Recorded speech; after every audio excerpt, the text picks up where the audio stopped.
नमस्कार, मैं पवन केसवानी, राजभवन में आपका स्वागत है। ईडी को एक व्यक्ति की शिद्दत से तलाश है। आपको ये जानकर आश्चर्य होगा कि ये छत्तीसगढ़ का कोषाध्यक्ष है।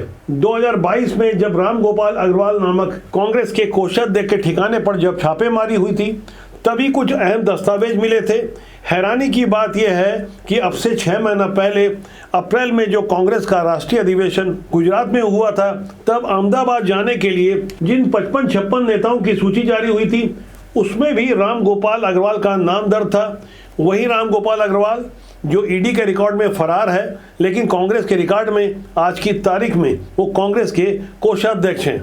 आज मैं राम गोपाल अग्रवाल की चर्चा इसलिए कर रहा हूं क्योंकि ईडी ने जो अपना 5वां पूरक चालान प्रस्तुत किया है, उसमें राम गोपाल अग्रवाल को क्या क्या मिला और कांग्रेस के कोषाध्यक्ष रहते हुए राम गोपाल ने क्या कुछ किया, इसे हमें गहराई से समझना होगा कि आखिर भूपेश बघेल के मुख्यमंत्री रहते उनके बेहद करीबी सलाहकार राम गोपाल अग्रवाल क्या चुपचाप अपने आप कर रहे थे या इसके पीछे भूपेश बघेल उनकी टीम का अहम योगदान था। आज की तारीख में सबसे अहम सवाल यह है कि आखिर राम गोपाल कहां चले गए, या ईडी ने उन्हें पकड़कर छोड़ दिया, या उन्हें पकड़ा नहीं जा रहा है, या सही में राम गोपाल अग्रवाल छुपने के मामले में इतने एक्सपर्ट हो गए हैं कि 2.5 साल से वो नजर नहीं आ रहे हैं। लेकिन कांग्रेस के रिकॉर्ड में तो कोषाध्यक्ष है।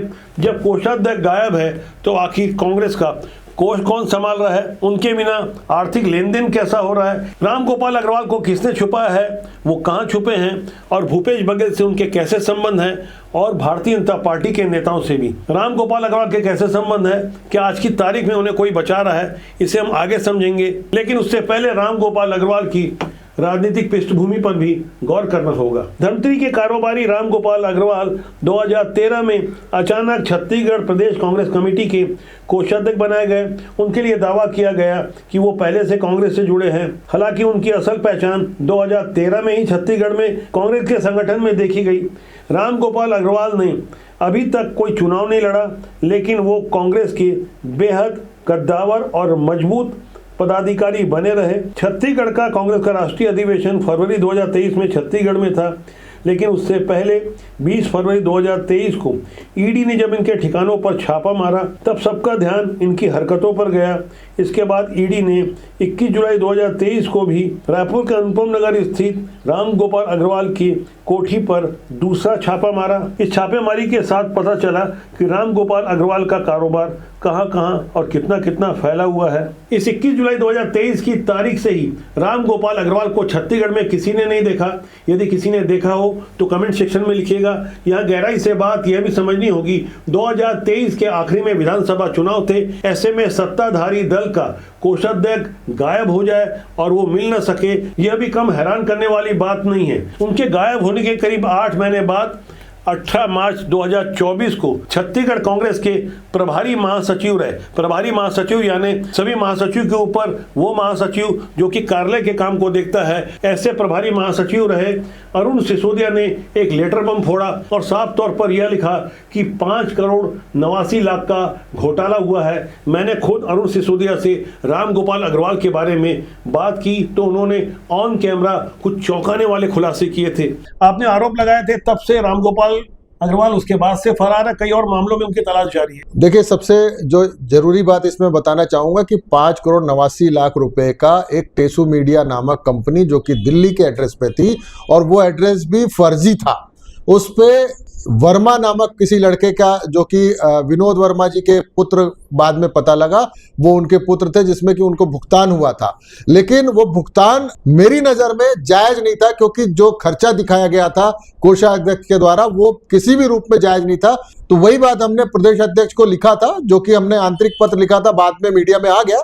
लेकिन बात हमारी जायज थी कि राम गोपाल अग्रवाल हो, चाहे विनोद वर्मा हो, चाहे उनके आसपास काम करने वाली कोठरी हो, मैं तो राम गोपाल अग्रवाल जी को बोलूंगा कि कांग्रेस पार्टी के और भूपेश बघेल के सबसे बड़े दुश्मन है। अरुण सिसोदिया एक रिटायर्ड फौजी हैं और फिलहाल फेरो स्क्रैप निगम में कर्मचारी हैं। उन्होंने जिस साफगोई के साथ इस बात को स्वीकार किया कि भूपेश बघेल के मुख्यमंत्री रहते उनके पॉलिटिकल एडवाइजर विनोद वर्मा के बेटे की कंपनी टेसू मीडिया में 5 करोड़ 89,000 रुपए गलत तरीके से दिलवाया गया। इतना गंभीर आरोप जो करीब 6 करोड़ रुपए के लेन देन से जुड़ा है। हैरानी की बात तो यह भी है, एक तो राम गोपाल अग्रवाल फरार है, गायब है, ऊपर से लगता नहीं कि छत्तीसगढ़ प्रदेश कांग्रेस को 5 करोड़ 89 लाख जैसी रकम कोई बहुत बड़ी रकम लग रही होगी।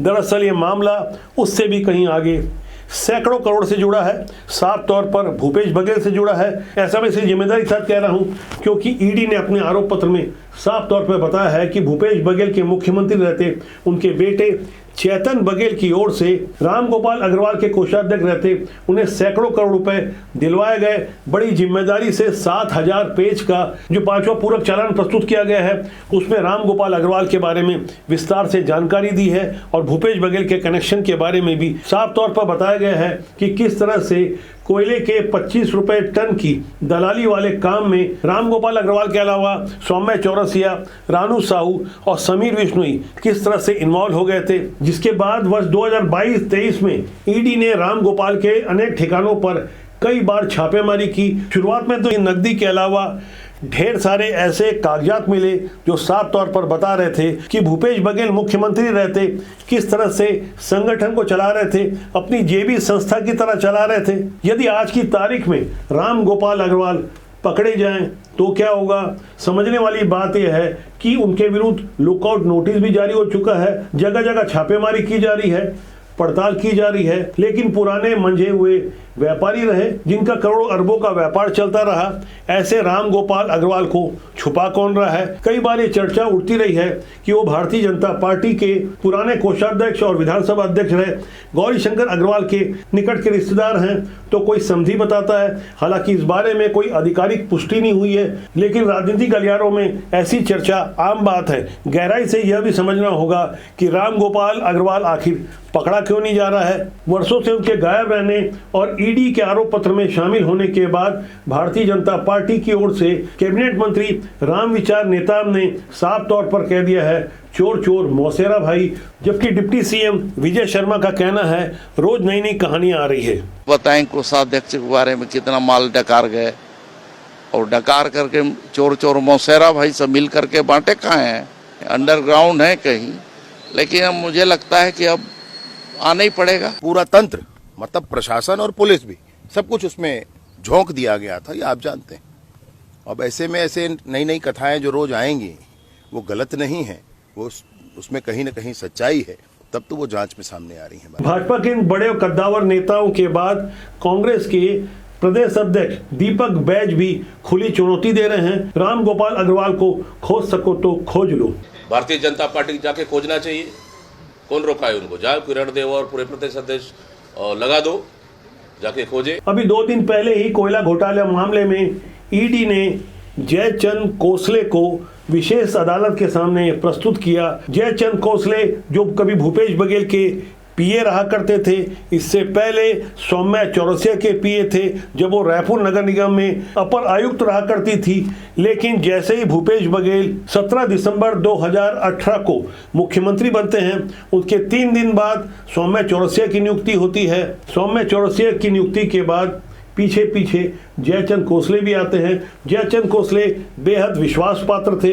पता चला कि कोयला घोटाले में उन्होंने मात्र 50 करोड़ की ही हेराफेरी की थी। उस 50 करोड़ की रकम के बारे में ईओडब्ल्यू ने विशेष अदालत को साफ तौर पर बताया कि आरोपी जयचंद कोसले ने रायपुर के अलावा जांजगीर चांपा के अकड़तला में आलीशान मकान बनाया है, जिनके माध्यम से अवैध कोल लेवी की वसूली की राशि लगभग 50 करोड़ रुपए है। इसका व्यवस्थापन करवाया गया।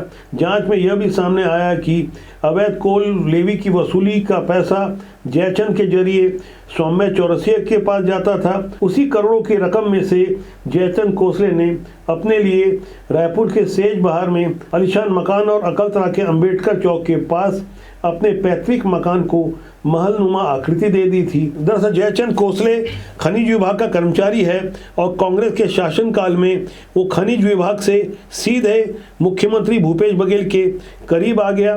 सौम्या चौरसिया के कारण आया। उसके ठिकाने पर छापेमारी के दौरान कई महत्वपूर्ण दस्तावेज, मोबाइल फोन, इलेक्ट्रॉनिक उपकरण के अलावा ढेर सारे संपत्ति के कागजात मिले हैं। करीब 550 करोड़ के इस कोल लेवी घोटाले में भी राम गोपाल अग्रवाल और कांग्रेस के कई पदाधिकारियों का नाम सामने आया, लेकिन आज की तारीख तक जब कांग्रेस के बड़े बड़े पदाधिकारियों का नाम आने के बाद भी जब वो गिरफ्तार नहीं हो रहे हैं, और भूपेश बघेल के ठिकाने पर भी छापेमारी तो हो चुकी है लेकिन उनकी भी गिरफ्तारी नहीं हो रही है। ये गिरफ्तारी नहीं होने का सिलसिला काफी लंबा हो गया है क्योंकि चर्चा काफी लंबे समय से। ऐसे में यहाँ एक स्वाभाविक सा प्रश्न उठता है कि क्या इन महारथियों को कोई बचा रहा है? केंद्र में भारतीय जनता पार्टी की सरकार है, राज्य में भी भारतीय जनता पार्टी की सरकार है, लेकिन ईडी और सीबीआई जैसी संस्थाओं के बारे में ये कहा जाता है ये स्वतंत्र एजेंसियां हैं, अपने अनुसार काम करती है। लेकिन जब आरोपियों का नाम घोषित होने के बाद भी, अदालत के सामने आरोप पत्र प्रस्तुत करने के बाद भी गिरफ्तारी नहीं होती तो तरह तरह के प्रश्न उठना स्वाभाविक है। लेकिन जो हमारे पास इनपुट है उससे पता चलता है बहुत जल्दी उत्तर मिलने जा रहा है। इस बार भी हो सकता है कमेंट सेक्शन में लोग हमसे पूछें कि भूपेश बघेल को तो आप लंबे समय से गिरफ्तार करवा रहे हैं, तो इस बारे में मैं एक बार फिर स्पष्ट कर दे रहा हूं कि हमारा काम ईमानदारी से सत्य को रखना है। जिन्होंने छत्तीसगढ़ को लूटा, देश और समाज की बर्बादी में ऐसा काम किया जिसे जाने समझने के बाद कोई भी सभ्य आदमी, ईमानदार व्यक्ति, संवेदनशील व्यक्ति राजनीति से जुड़ने के बारे में 100 बार सोचेगा, आत्ममंथन करेगा, आकलन करेगा। लेकिन हमारा कहना है राजनीति बुरी नहीं होती, उसमें काम करने लोग अच्छे या बुरे होते हैं। इसलिए अच्छे लोग राजनीति में आए तभी राजनीति साफ सुथरी होगी।